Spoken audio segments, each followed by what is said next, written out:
ہمیں یہ دیکھنا ہوگا کہ یہ جو ہوا واقعہ اور جو ہم میں مشہور ہے وہ کیا ہے. اس مشہور پر ہمارے پاس دلائل ہیں اور تاریخ کے اوراق اور مستندات آیا اس کی سپورٹ میں موجود ہیں. جو مشہور ہے وہ یہ ہے کہ خوارج میں سے ایک گروہ حج پر جمع ہوتا ہے اور وہ وہاں بیٹھ کر بات کرتے ہیں نہروان کی, اور نہروان میں جو ان کے لوگ مارے گئے ہیں وہاں وہ عہد کرتے ہیں کہ ہم نے اس کا بدلہ لینا ہے, اور اس کا بدلہ لینے کے لیے وہ کہتے ہیں کہ 3 افراد کا قتل ہونا ضروری ہے, امیر المومنین, معاویہ اور عمرو بن عاص, کہ یہ 3 قتل ہوں گے. ان 3 کے قتل ہونے کے لیے 3 لوگ وہاں پر متعین ہوتے ہیں یا 3 لوگ اپنے آپ کو والنٹیئر کرتے ہیں. اس میں سے ایک عبد الرحمن ابن ملجم مرادی ہیں, دوسرا برق بن عبداللہ تمیمی ہے اور یہ کہتا ہے کہ میں معاویہ کی جان لوں گا, اور تیسرا عمرو بن بکر تمیمی ہے اور یہ کہتا ہے کہ میں عمرو بن عاص کی جان لوں گا. اور یہاں یہ عہد و پیمان کرتے ہیں اور یہ کہتے ہیں کہ ہم رمضان میں ایک رات مشخص ہوتی ہے 19 کی رات کو ایک ساتھ ہی ہم یہ پلان کرتے ہیں, اور ایک روانہ ہو جاتا ہے شام کی طرف, ایک روانہ ہوتا ہے مصر کی طرف, اور ایک آ جاتا ہے کوفہ.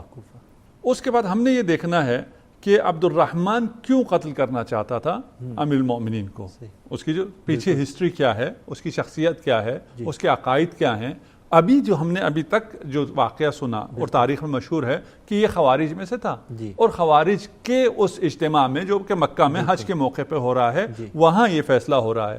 اس کا مطلب یہ ہوا کہ عبد الرحمن کو بھی خوارج میں سے ہونا چاہیے, جبکہ اگر ہم تاریخ میں دیکھیں, اور آپ نے خود بھی کہا نہروان میں یہ خوارج کے ساتھ نہیں تھا.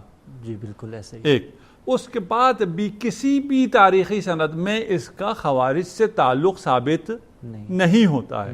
خوارج میں ابھی بھی جو فرقے موجود ہیں, خوارج میں اس کے بعد نہروان کے بعد پھر اور بھی فرق بن گئے, اور عباضیہ ابھی ہیں. عباضیہ ابھی بھی نہروان اس کو عبد الرحمن کو اون نہیں کرتے, اگرچہ ان کے نزدیک اس کا عمل اچھا عمل ہے. خوارج کے نزدیک یہ عمل مستحسن عمل ہے, اور ان کے نزدیک کی بات کر رہا ہوں, اور جس نے بھی یہ عمل کیا اس کی وہ حمایت کرتے ہیں, مدح کرتے ہیں, وہ ایک الگ مسئلہ ہے. لیکن آیا یہ خود خارجی تھا یا خارجی نہیں تھا؟ خوارج میں تھا ہی نہیں تھا, یہ خوارج میں سے تھا ہی نہیں. اور جب یہ خوارج میں سے تھا ہی نہیں تو اس کے لیے یہ کہنا کہ اس کا انگیزہ, اس کا دافع, اس کا کیوں اس نے یہ کام کیا اس لیے کہ اس کو بدلہ لینا تھا خوارج کا, یہ بات صحیح معلوم نہیں ہوتی. اور بھی شواہد ہیں, ہم بعد میں شاید اس میں سے کچھ کی طرف اشارہ کریں.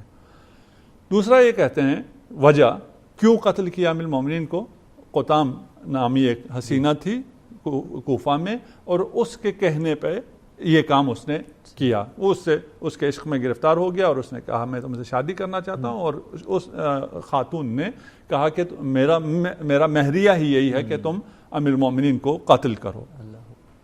تو ادھر اس کا مکالمہ تاریخ میں موجود ہے کہ یہ تو کوئی مہریہ ہوا نہیں, کہ اگر میں قتل کرتا ہوں تو میں خود باقی نہیں رہوں گا, لیکن عشق تھا اور اس عشق میں اس نے یہ کام کر دیا.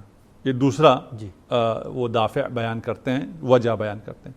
تیسری وجہ یہ بیان کرتے ہیں کہ یہ مسئلہ عشق کا بھی نہیں تھا, یہ مسئلہ بدلہ لینے کا بھی نہیں تھا, یہ مسئلہ قبائلی تھا. بنی مراد کو مشکل تھی امیر المومنین سے, اور یہ بنی مراد کا بندہ تھا کیونکہ بنی مراد کے بہت سے افراد قتل ہوئے جو جنگیں ہوئی ہیں, تو نہروان بھی ہے, صفین بھی ہے, باقی بھی, اور ان تمام چیزوں کی وجہ سے بنی مراد کو مشکل تھا. اسی لیے کہتے ہیں کہ شب ضربت بنی مراد کا ایک آدمی آ کے امیر المومنین کو خبردار کرتا ہے کہ ہمارے قبیلے والے آپ کو قتل کرنا چاہتے ہیں, آپ کو شہید کرنا چاہتے ہیں, آپ ذرا ہوشیار رہیے. بس یہ 2-3 چیزیں تاریخ میں جو آتی ہیں, تبری نے آ کے ان تینوں کو جمع کیا ہے. یہ بھی تینوں اقوال, تینوں وجوہات کو, اقوال نہیں وجوہات, یہ تینوں وجوہات جمع ہو گئی. مکہ میں وہ نشست ہوئی اور وہاں پہ ابن ملجم مرادی نے یہ فیصلہ کیا, اور وہ آ گیا کوفہ. کوفہ جب آیا قتل کرنے کے لیے امیر المومنین کو, وہاں وہ عشق میں گرفتار ہو گیا اور وہ بھول گیا جو اس نے وہاں وعدہ کیا تھا. وہ بھول گیا اور عشق میں گرفتار ہو گیا، اور اس سے جب آگے بات چلی اور پھر اس کی طرف سے یہ ڈیمانڈ آئی تو پھر یہ دوسری وجہ بھی شامل ہو گئی، اور جب وہ قتل کرنا چاہا تھا، فیصلہ نہیں کر پا رہا تھا، تو ادھر سے اپنے قبیلے والوں سے بھی آ گئی بات کہ قبیلے والوں نے بھی کہا کہ ہم نے اس شخصیت کا خاتمہ کرنا ہے۔ تو یہ تینوں چیزیں مل گئی جس کی وجہ سے ابن ملجم نے یہ انتہائی قدم اٹھایا۔ قبلہ ان تینوں وجوہات میں سے سالڈ وجہ کون سی ہے؟ ہاں، یہ تین وجوہات میں سے ابھی ہم آگے چلتے ہیں، دیکھیے صحیح، ٹھیک ہے نا، کہ یہ وجوہات ہیں بھی یا نہیں ہیں، صحیح، ٹھیک ہے نا۔ جی، اور اب دوبارہ ہم آ جاتے ہیں صحیح، کہ تین لوگ تھے، جی، اور یہ تین میں سے عبد الرحمن، برق صحیح، اور عمر، یہ تین ہیں، یہ تین ڈیسٹینیشنز ہیں، وہاں گئے، کہانی اسی طرح چل رہی ہے۔ بالکل، ایک کریکٹر جو آیا ہے کوفہ میں، اس نے اپنا کام کر دیا، صحیح، وہ یہاں ہے۔ باقی دو کدھر گئے؟ تاریخ میں اگر ہم باقی دو کو ڈھونڈ لیں جی، اور ہمیں ان دو کا پتہ مل جائے جی، کہ برق نے کیا کیا، عمر نے کیا کیا، تو پھر ہمیں واضح ہو جائے گا کہ اس میں سے، ان تین میں سے کون سی وجہ صحیح ہے، یہ کون سی وجہ زیادہ قوی ہے، اور اس کے سمجھنے کے لیے ہمیں پھر تاریخ کے تمام جوانب کا مطالعہ کرنا ہوگا۔ جبکہ جو ارادہ انہوں نے پہلے کیا تھا وہ پورا بھی نہیں ہوا تاریخ کے اندر، جن دونوں شخصیات کو قتل کرنا چاہا وہ قتل نہیں ہوئے، ایک ہی شخصیت قتل ہوئی ہے۔ اور اب آپ تاریخ میں کسی چیز کو بھی دیکھنا ہو تو جھوٹے کا حافظہ نہیں ہوا کرتا، وہ ایک جگہ ایک کڑی تو لکھ دے گا جہاں اس نے اپنے مقصد کے لیے لکھنا ہوگا، اور باقی کڑیاں وہ نہیں جوڑ پائے گا۔ تو ابھی ہمیں یہ کڑیاں جوڑنا ہوگا اور ہمیں دیکھنا ہوگا کہ یہ برق اور عمر کہاں گئے، ان کے ساتھ کیا ہوا۔ جب ہم ان کے پیچھے جاتے ہیں تو ہمیں تاریخ میں برق اور عمر نظر نہیں آتے، وہاں ہمیں اختلاف مل جاتا ہے۔ کچھ کہتے ہیں کہ یہ جو تین کریکٹر تھے وہ تین بھائی تھے، یعنی تینوں ابن ملجم تھے، ایک قیس، ایک عبد الرحمن تھا، ایک قیس تھا، ایک یزید تھا۔ بس باقی دو جو کریکٹر ہیں، یہ جو اجتماع ہوا ہے مکہ میں، یہ جو داستان ہے، اس داستان کے مطابق وہ باقی دو کریکٹر ہمیں چاہیے، وہ باقی دو کریکٹر نہیں ملتے۔ صحیح، اس روایت میں ملتے ہیں جو ہم نے ایک روایت آپ کے سامنے پیش کی۔ اس کے بعد یہ کوئی معمولی حادثہ نہیں ہے کہ جب یہ گئے ہیں اور جا کے ان دونوں نے حملہ کیا ہے، اور جب وہ حملہ کیا ہے تو اس کی ڈیٹیل بھی سامنے آنی چاہیے تھی، جیسے یہاں کوفہ سے یہ ڈیٹیل سامنے آ گئی ہے، وہاں پھر کہا جاتا ہے کہ وہ تو قیس اور یزید تھے، وہ اصلا برق اور عمر نہیں تھے، یعنی وہ کون تھے میں بھی اختلاف ہے، ہمیں تعیناً ملتا بھی نہیں ہے کہ وہ باقی دو کون تھے۔ اور جو لوگ، یہ روایت آتی ہے کہ یہ قیس اور یزید اور عبد الرحمن تھے، تینوں ابن ملجم تھے، یعنی پھر تو تینوں ابن ملجم ہو گئے جب بھائی ہو گئے، ملجم کے بیٹے تھے، ابن ملجم کا مطلب ملجم کے بیٹے، ملجم کے یہ تین بیٹے تھے، اور اس کا باپ ان کے خلاف تھا کہ یہ کام تم نے نہیں کرنا۔ اس کی فیملی میں یہ ڈسکس ہوا تھا، لیکن اس کی ماں حمایتی تھی، اور ماں ان کو تشجیع کرتی تھی، حوصلہ دیتی تھی، اور اس کو ابھارتی تھی کہ تم تینوں نے یہ کام کرنا ہے، اور یہ بہت مقدس مشن ہے وغیرہ جو بھی ہے۔ ایسا اب تک جو آپ کی گفتگو سے نتیجہ نکل رہا ہے کہ خود وہی جو مکہ کا اجتماع تھا، اس اجتماع میں ہی تشکیک ہے۔ جی، ہم یہی عرض کر رہے ہیں نا، اگر وہ اجتماع کو صحیح لیا جائے اور ادھر سے کہانی کو آگے چلایا جائے تو پھر باقی اس کی کڑیاں بھی ہمیں ملنی چاہیے۔ بالکل، ہم کہہ رہے ہیں کہ باقی دو افراد ہی مشکوک ہیں، بالکل، ان کے ناموں میں ہی وہ ہے۔ اس کے بعد پھر ہوا واقعہ یا نہیں ہوا، یعنی کوفہ میں تو ہوا، لیکن یہ جو کوفہ میں ہوا اس کی کڑی ملائی جا رہی ہے مکہ سے۔ مکہ کے واقعے کے بعد ہم پھر تلاش کرتے ہیں اس کو، ہم مسلم، کیونکہ مشہور ہے تو ہم اس کو مسلم لیتے ہیں، اس کو مسلم لینے کے بعد پھر ہم کہتے ہیں اچھا اس کی وجہ یہ تھی اور یہ نہیں تھی۔ ہم کہہ رہے ہیں وہ تو اصلا وہاں مکہ کا کوئی واقعہ ہوا ہی نہیں ہے، اس لیے کہ یہ خارجی ہی نہیں ہے۔ خوارج کے اجتماع میں ابن ملجم، عبد الرحمن ابن ملجم کا جانا بنتا ہی نہیں ہے، کیونکہ یہ خارجی ہی نہیں ہے۔ یہ جب کوفہ آیا ہے تو بھی یہ کسی خارجی کے پاس نہیں گیا، اس کا کسی خوارج سے رابطہ نہیں تھا، یہ کہاں سویا، ہم پہنچتے ہیں وہاں۔ تو پس یہاں وہ اجتماع اور اس کا خارجی کہنا اور خوارج کا یہ عمل کہنا، یہاں تک یہ تو بات ہمیں سمجھ میں نہیں آ رہی ہے۔ اس کے بعد یہ جو باقی دو کردار گئے ہیں وہ کردار ہی ہمیں نہیں مل رہے ہیں۔ اچھا، وہ برق تھا، وہ قیس تھا، وہ یزید تھا، وہ عمرو تھا، جو بھی تھا، ہمیں چلیں، ہم کہتے ہیں چلے نام میں وہ ہوا، نام تاریخ نے درج نہیں کیا، لیکن ہوا کیا 3 نکلے ہیں، 3 میں سے ایک اپنے مقصد میں کامیاب ہو جاتا ہے، باقی دونوں اپنے مقصد میں کامیاب نہیں ہوتے۔ اور وہ جو شام گیا ہے وہ حملہ کرتا ہے، اور وہ کب حملہ کرتا ہے؟ جب معاویہ نماز پڑھانے کے لیے جا رہا ہے مسجد کی طرف، اور اس نے جب تلوار نکالی حملہ کیا تو تمام بزدلوں کی طرح اس نے پشت کر لی۔ اور پھر یہ بھی ایک نقل ہے، صرف یہ بھی مسلم نہیں ہے، کوئی کہتا ہے نہیں جی وہ حالت سجدہ میں تھا، اور حالت سجدہ میں جب پیچھے سے وار ہوا تو اس نے اپنا سر بچا لیا اور اس کو فلان جگہ ران پر زخم آیا۔ تیسرا کہتا ہے کہ وہ نماز میں اس دن آیا نہیں تھا۔ بہت سے اس اضطراب پایا جاتا ہے کہ یہ جو اغتیال کا واقعہ ہے، جو کوشش ہوئی ہے اسیسینیشن کی، یہ کیسے ہوئی، کب ہوئی، اس کا کیا ہوا۔ اس کے بعد معاویہ کو جب اتنا گہرا زخم لگ گیا ہے ران پر، اس زخم کو کیسے ٹھیک کیا گیا؟ کہتے ہیں وہ بہت بزدل تھا، وہ جراحت کے لیے سینا پڑتا ہے، تو وہ پوچھا طبیب نے کہ میں سیوں یا کیا کروں؟ اس نے کہا نہیں مجھے شربت پلا دو، شربت سے میں ٹھیک ہو جاؤں گا۔ اور یہ پہلی جراحت ہے جو شربت پینے سے ٹھیک ہو رہی ہے۔ تو یہ یہاں آئیے مصر چلتے ہیں۔ مصر کون گیا؟ کوئی پتہ نہیں کون گیا۔ اچھا اس کے بعد پھر اس کے تو ران پہ بھی کوئی زخم نہیں آیا عمر ابن عاص کے، یہاں تو ایک ران کا زخم ہے، اور اس ران کا زخم جو ہے وہ تلوار کا کاری ضرب ہے، وہ بعد میں جب کوئی تاریخ میں دکھا نہیں سکتے تو کہتے ہیں ایک دوائی پی اس نے، ایک شربت ایسی پی جس سے وہ زخم ہی صحیح ہو گیا۔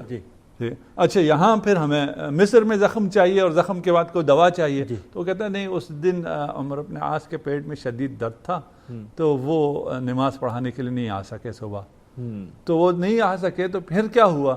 تو انہوں نے اپنے کسی شخص کو، کسی اور صحابی کا نام مجھے اب ذہن میں نہیں ہے، اس کو اپنی جگہ بھیج دیا، اور وہ دیکھنے میں عمر عاص لگتا تھا۔ اب دیکھیے کتنے اتفاقات، اور یہ بالکل فلم وہی چل رہی ہے جو آج کل ہالی ووڈ یا بالی ووڈ بناتا ہے، ٹھیک ہے نا، کہ وہ جناب اس کے پیٹ میں بھی درد ہو رہا ہے، وہ نہیں آ پا رہا ہے، اس کی جگہ جو آ رہا ہے وہ اس کا قد کاٹ بھی بالکل اسی کی طرح ہے، اس کا حلیہ بھی بالکل اسی کی طرح ہے، اور یہ جو اس کا قاتل اس کی ریکی میں ہے، دیکھ رہا ہے، جانتا ہے، وہ نہیں پہچان سکا، اور اس نے اس غریب صحابی کو قتل کر دیا۔ اگر قتل ہوا بھی تو ہے کہاں، وہ کون تھا؟ بالکل وہ قتل ہو گیا، یہ بچ گیا۔ صحیح، یہ دو بچ جاتے ہیں، اور وہ ایسے اتفاقات ہوتے ہیں، اور ان کو قتل کرنے والا کون ہے ان کی کوئی عطا پتہ نہیں ملتا ہے۔ اور ایک عبد الرحمن ان 3 کریکٹرز میں سے جو مکہ سے چلا ہے اس سٹوری کے مطابق، یہ ایک اپنے مقصد میں کامیاب ہو جاتا ہے۔ اس کا مطلب آغا صاحب یہ بات تو طے ہوگی کہ یہ خوارج نہیں تھے۔ ہاں، یعنی جو عبد الرحمن ابن ملجم نے عمل کیا ہے وہ خود بھی خارجی نہیں تھا، خوارج کی طرف سے نہیں تھا، اور یہ حملہ خوارج کی طرف سے نہیں تھا، اور یہ کسی ایک فرد کا عمل نہیں تھا۔ اللہ اکبر۔ یہ کہانیاں کیوں بنائی گئی ہیں؟ یہ کہانیاں اس لیے بنائی گئی ہیں کہ کچھ لوگوں کو بری و ذمہ کرنا تھا، اصل لوگوں کو ان پہ پردہ ڈالنا ہے، اور پھر خوارج پر ڈال دیا۔ خوارج کو سب کے لیے کوئی مشکل نہیں ہے، آج کل بھی جس کو بھی آپ دہشت گرد کہنا چاہیں اس کو آپ خارجی کہہ دیتے ہیں، خوارج کہہ دیتے ہیں، بہت آسانی سے کہہ دیتے ہیں۔ تو اس لیے وہ ایک آسان ٹارگٹ تھا، سافٹ ٹارگٹ تھا، ان کے لیے کوئی مشکل بھی نہیں تھا، یہ ذمہ داری ساری وہاں ڈال دی گئی۔ ہم کہتے ہیں اگر یہ خارجی تھا، خوارج میں سے تھا، اور جب یہ مدینہ آیا ہے، کوفہ میں آیا ہے، تو پھر وہاں اس کا رابطہ خوارج سے کیوں نہیں تھا؟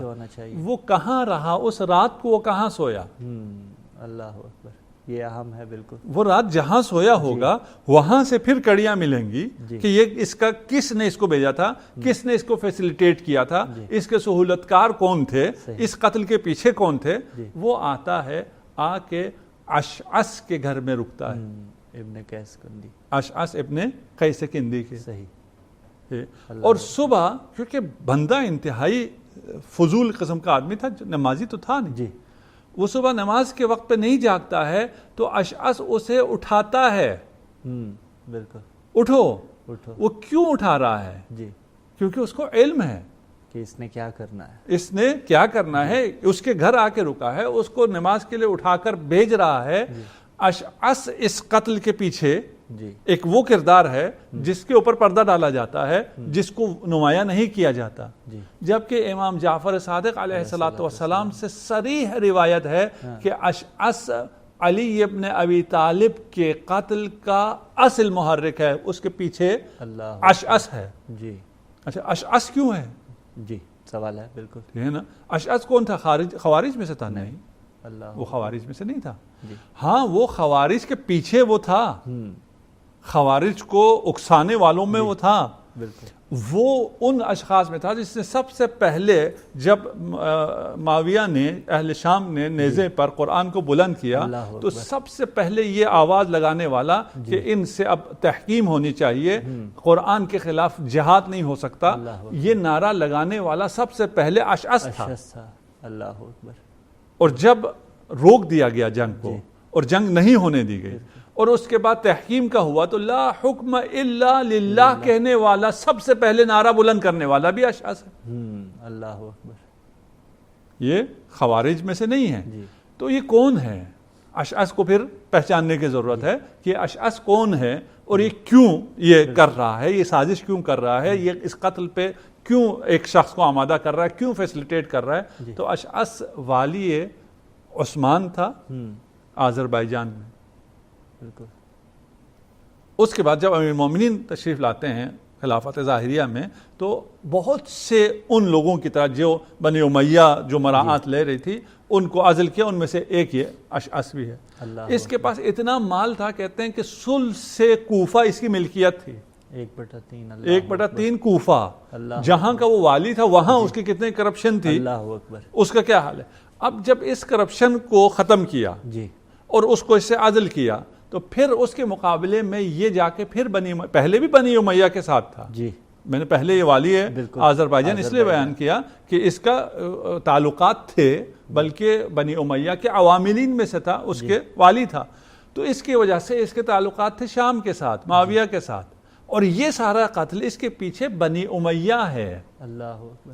یہ ابن ملجم کا فردی عمل نہیں ہے کہ ایک شخص ہے اس نے آ کر ایک عمل کیا ہے اور اس کی ساری ذمہ داری پھر خوارج پر جاتی ہے. تو یہ کہانی اس طرح غیر محسوس طریقے پر مشہور کے طور پر ہمارے ذہنوں میں بھی اسی طرح ہے, اور اس طرح ہمیں پھر غافل کیا جاتا ہے. یہ واقعہ معاویہ کی طرف سے شام کی طرف سے ہوا ہے, وہاں سے یہ سازش چلی ہے, وہاں سے یہ فیسلیٹیٹ ہوا ہے, اور ایک ہی آدمی چلا ہے اور ایک ہی حادثہ ہوا ہے, کوئی 2-3 نہیں ہوئے کہ باقی لوگ سازشکار ہیں وہ بھی شامل ہو جائیں کہ یہ جو آئے تھے قاتل تھے, دہشت گرد تھے, یہ ہمیں بھی مارنا چاہتے تھے اور اسے بھی مارنا چاہتے تھے, قسمت ہماری ساتھ تھی, ہم بچ گئے, وہ مر گیا, لیکن ہم بھی اس دہشت گرد کے خلاف ہیں.